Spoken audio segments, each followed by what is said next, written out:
The man struggled to get up. It had been a long day, swapping from a kneeling position to sitting cross-legged, to sitting but bent over the loom and pedaling as fast as he could push the weaving shuttle through the alternating threads with a back and forth practice motion. He had the stooped posture and calloused hands of a master at his trade. But get up he did, for his day was far from finished.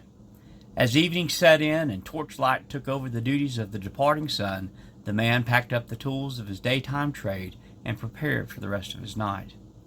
He prayed, he hurriedly ate his dinner, and he called for his partners in both his day labors and his night endeavors. During the day he was a master of the needle and pen. He intrinsically knew the right kind of cloth to purchase, and he knew how to stitch it all together. His products were well sought after, and he made more than a respectable living. At night he was a master of paper and pen, and he knew the word better than most. He wrote nightly, and while his voice was not particularly strong, it was well known and well received in local marketplaces and worship venues. Since he did everything as to the Lord, he always did his best. He was both respected and feared. He was revered and mocked, and he was rewarded with beatings with a regularity that would cause lesser men to flee the lifestyle God had chosen for him. Master of the pen and pen, he was a man of God. He was a full-time minister and a tent maker. He had been called and set apart by Christ himself, and no matter what he did, he served the Lord 24/7. And his name was Paul. The question has arisen several times, what exactly is a full-time minister? The answer is pretty simple. A full-time minister is a Christian, and a Christian is a full-time minister. There are no satisfactory half steps. It's an all-or-nothing proposition. He'd rather you be hot or cold. Anything else just makes him want to vomit. Hot or cold, he's got something to work with, passion. Dispassion is ambivalence, and who wants to deal with anybody who just doesn't care one way or the other?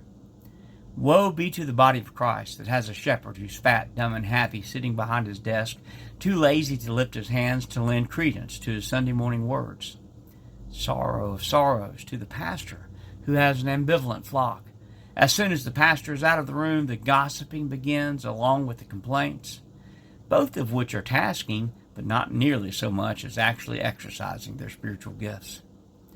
God forbid that pastor dies. This kind of church immediately dissembles into ruin because, let's face it, nobody else wants to lead by example.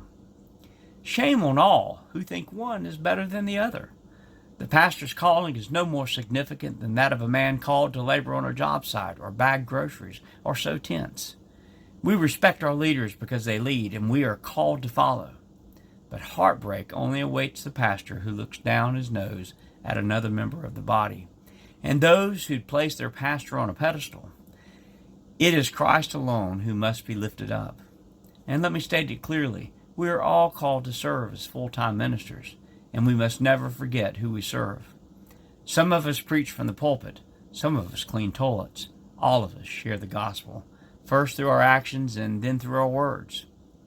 Whether you end your workday packing up the word or packing up your tools, there's still work to be done as the streetlights take over the duties of the setting sun. And he is awaiting your call.